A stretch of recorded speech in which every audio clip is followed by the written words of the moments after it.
سورۃ المومنون 18ویں سپارے کے آغاز ہو رہا ہے، سورۃ المومنون کا بھی آغاز ہو رہا ہے۔ 2 آیتیں میں نے پڑھی ہیں، ترمذی شریف کی حدیث ہے، ایک آیت سمجھ کے پڑھ لی جائے 100 نفل پڑھنے کا ثواب مل جاتا ہے، تو 200 نفل پکے اگر آپ نے توجہ سے سن لیا تو۔ اللہ پاک ارشاد فرماتا ہے قد افلح المؤمنون الذین هم فی صلاتهم خاشعون۔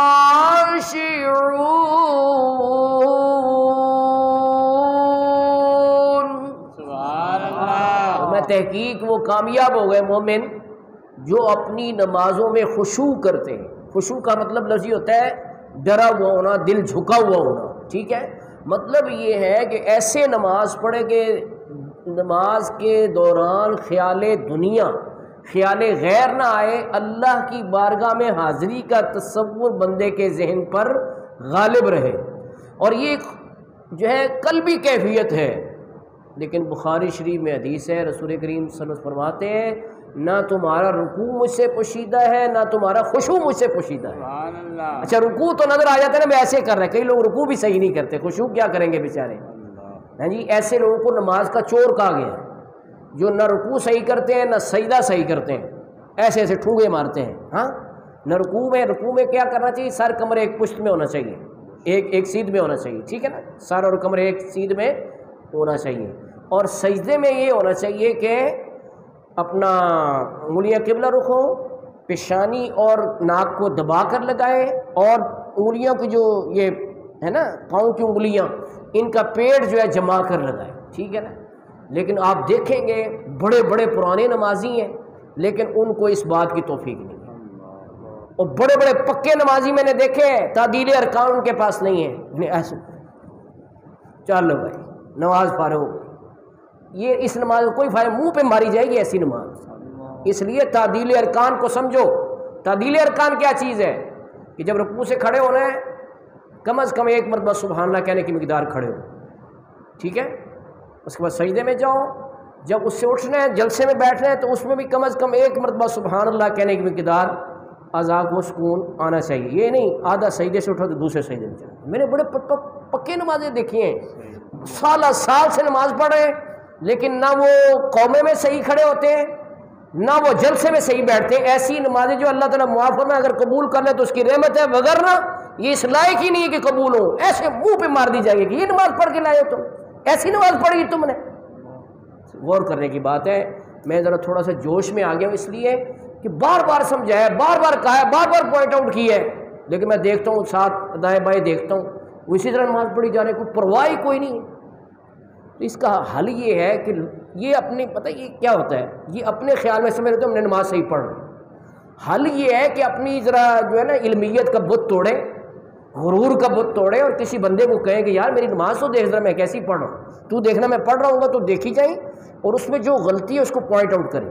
لیکن وہ کیا ریاکاری لوگوں میں اتنی آ گئی، دکھاوا، غرور، تکبر بھرے پڑے کہ یار میری نماز تو بڑی اچھی ہے، میرے میں کون غلطی نکال سکتا ہے، میں تو بڑا صوفی ہوں، میں تو بڑا حاجی ہوں، میں نے تو اتنے عمرے کر رکھے ہیں، میری نماز کیسے غلط ہو سکتی ہے؟ نہ، یہ غرور تکبر لے بیٹھے گا، اس لیے غرور میں مت جائیں، بلکہ کسی بندے، ہر بندے کو اجازت نہیں، یار تو اگر میری نماز میں کوئی غلطی دیکھ تو بلا جھجک مجھے بتا، پوائنٹ آؤٹ کر، کیوں مجھے ممکن ہے خود پتہ نہ چل رہا ہو۔ جیسے میں نے یہ نوٹ کیا ہے کہ سر اور کمر ایک سیدھ میں ہونا، یہ سب لوگوں کو پتہ ہے، رکوع میں اپنے خیال میں کر رہے ہوتے ہیں، ان سے پوچھ بھی لینا بعد میں کہ یار تیرا سر کمر، میں تو سر اور کمر ایک سیدھ میں کرتا ہوں، لیکن کیا ہے اپنے خیال میں ایسے بازو بھی ٹیڑھے کر لیں گے، یہ دیکھو ایسے، ٹھیک ہے نا۔ اب یہ اتنی جد و جہد کیوں کر رہے ہیں؟ اس لیے کہ یہ ہم سر اور کمر ایک سیدھ میں کر رہے ہیں، لیکن یہ نہیں دیکھا کہ کمان بنی پڑی ہے اپنی۔ اب یہ اس کا حل یہ ہے کہ کسی دوست کو، بھائی کو کہے یار میں رکوع کر رہا ہوں ذرا دیکھو تو صحیح کر رہا ہوں۔ اس کا حل یہی ہے کہ ایسے رکھیں ہاتھ ہتھیلیاں گھٹنوں پہ، انگلیاں پھیلا دیں اور گرپ کریں، رکھنی نہیں ہے اوپر، گرفت کریں، اور گرفت کرنے کے بعد سر بالکل بازو سیدھے رکھیں، بازو ایسے کرنے کی ضرورت نہیں ہے، جب آپ رکوع کریں تو بازو بالکل سیدھے رکھیں، اور پھر آپ سر اور کمر کو ایک سیدھے کرنے میں کامیاب ہو جائیں گے۔ یہ ضمن میں نے عرض کے اصلاحی پہلو ہے، اور افسوس اس لیے ہوتا ہے، دکھ اس بات کا ہوتا ہے کہ عمریں گزر گئی ہیں نماز پڑھتے ہوئے، لیکن کسی بچپن میں کسی مائی سے نماز سیکھی تھی، ریڈنگ تک درست نہیں ہوتی، اور ادائیگی تو آپ کے سامنے ہی ہے کہ کیسی ہوتی ہے۔ اللہ تعالیٰ معاف فرمائے، وہ اپنی رحمت سے قبول کر لے تو کر لے، وگرنہ نمازوں کا بھی کوئی حال نہیں ہے، ٹائم تو خرچ کر رہے ہیں لیکن فائدہ کچھ ہو نہیں رہا۔ تو فرمایا یہاں پہ اگلی بات ہے، وہ کیا کہ سرکار فرما رہے نہ تمہارا رکوع مجھ سے پوشیدہ ہے نہ خشوع پوشیدہ ہے۔ خشوع کہاں پر ہوتا ہے؟ بولو ذرا، کہاں ہوتا ہے؟ دل میں۔ ہاں، معلوم ہوا دلی کیفیات بھی سرکار سے مخفی نہیں۔ یہ حدیث کہاں پر ہے؟ بولے بخاری شریف میں یہ حدیث ہے۔ آج آپ آگے تشریف لیں، جو داڑھی والے حضرات ہیں آگے تشریف لیں، وہ داڑھی والے حضرات کا ادب ہم پر لازم ہے۔ تو میں کیا عرض کر رہا تھا؟ ہاں جی، خشوع بھی پوشیدہ نہیں ہے اور رکوع بھی پوشیدہ نہیں۔ کیسے رکوع کر رہے ہیں، کیسے خشوع کر رہے ہیں؟ اچھا، تو خشوع ہونا چاہیے، خشوع کی جد و جہد کرنی چاہیے کہ میں ایسی نماز پڑھوں جو خشوع کے ساتھ ہو، ٹھیک ہے؟ لیکن بڑے بڑے نمازی ہیں، خشوع کی ان کو پرواہ ہی کوئی نہیں ہے کہ یار چلو اب نمازی تو بن گئے، خشوع کے ساتھ نماز پڑھنا سیکھیں۔ اور اس کا ایک طریقہ میں بارہا عرض کر چکا ہوں کہ نماز میں آپ جو پڑھتے ہیں اس کا ترجمہ اگر آپ کو آتا ہے، ٹرانسلیشن اگر آپ کو آتی ہے تو انشاءاللہ کافی حد تک دل لگانے میں کامیاب ہو جائے گا۔ یعنی جیسے اللہ پاک سے عرض معروض ہو رہا ہے، گفتگو ہو رہی ہے، مناجات ہو رہی ہے، اس قسم کی کیفیت پیدا ہوگی بندے، ٹھیک ہے نا؟ وگرنہ کیا ہے کہ وہ جو نماز کے اثرات ہیں، ان الصلاۃ تنہی عن الفحشاء والمنکر، بے شک نماز بے حیائی اور برے کاموں سے روکتی ہے، وہ اثرات کیوں نہیں حاصل ہو رہے؟ اس کی یہی تو وجہ، یا وضو درست نہیں ہے، یا اگر وضو درست کر لیے تو نماز درست نہیں پڑھ رہے۔ نماز چلو پڑھ لیے، بظاہر ادائیگی درست کر لیے تو اس میں خشوع کی کیفیت نہیں ہے۔ تو اس لیے اپنی نماز کو بہتر بنانے کی جد و جہد بندے کو جاری رکھنی چاہیے۔ آج جس ہستی کا ہم ذکر کر رہے ہیں، تاجدار کربلا کے سجادہ نشین حضرت سیدنا امام زین العابدین رضی اللہ تعالیٰ عنہ ایک مرتبہ نماز پڑھ رہے تھے، دوران نماز آپ کے گھر میں آگ لگ گئی۔ اللہ نہ کرے آگ لگ جائے تو آپ کو پتہ ہے کیا کیفیت ہوتی ہے کہ بڑا شور مچ جاتا ہے، لوگ اکٹھے ہو جاتے ہیں۔ بجھانا چاہیے آگ کو، اچھی بات ہے، لیکن آپ کو پتہ ہے شور کتنا ہوتا ہے۔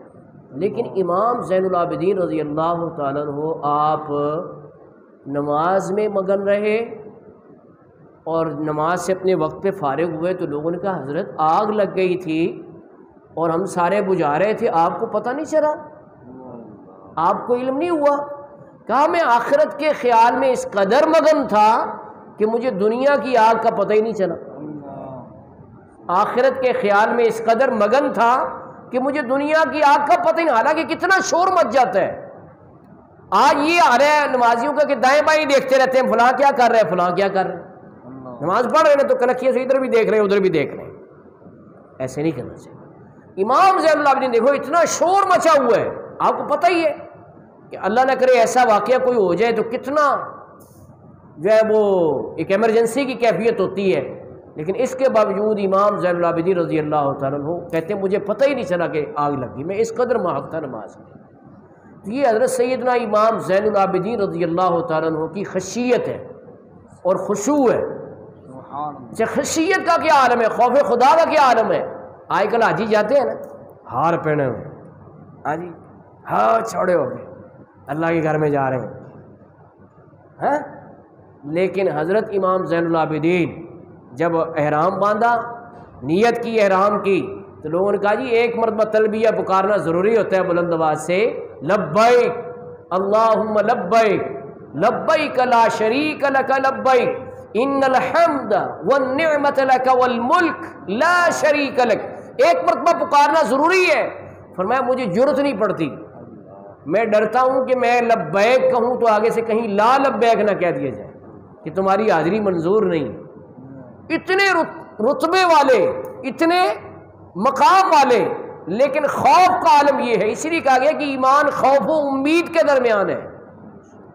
ایسا ایمان ہونا چاہیے، یہ نہیں کہ میں نے حج کر لیا میں تو بخشا ہی گیا، میں نے مسجد میں چندہ دے دیا میں تو بخشا گیا، نہیں، ہر وقت بندہ امید اور خوف کے درمیان ہے، یہی ایمان ہے۔ حضرت عمر فاروق اعظم رضی اللہ عنہ کے قول سے بڑا زبردست سمجھ میں آتی ہے بات یہ، اگر آپ توجہ سے سن لے تو آپ نے فرمایا اگر بروز قیامت یہ اعلان ہو جائے کہ سب لوگ دوزخ میں جائیں گے، ایک جنت میں جائے گا، تو مجھے رب کی رحمت سے امید ہے کہ وہ میں ہوں گا۔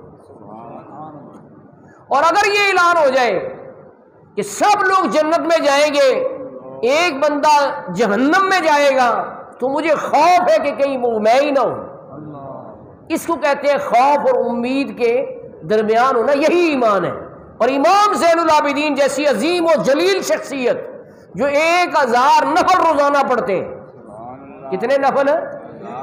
لوگ آج 5 نمازیں نہیں پڑھتے، 1000 نفل کون پڑھے گا؟ جو نمازوں کے ساتھ نوافل ہیں وہ نہیں پڑھتے۔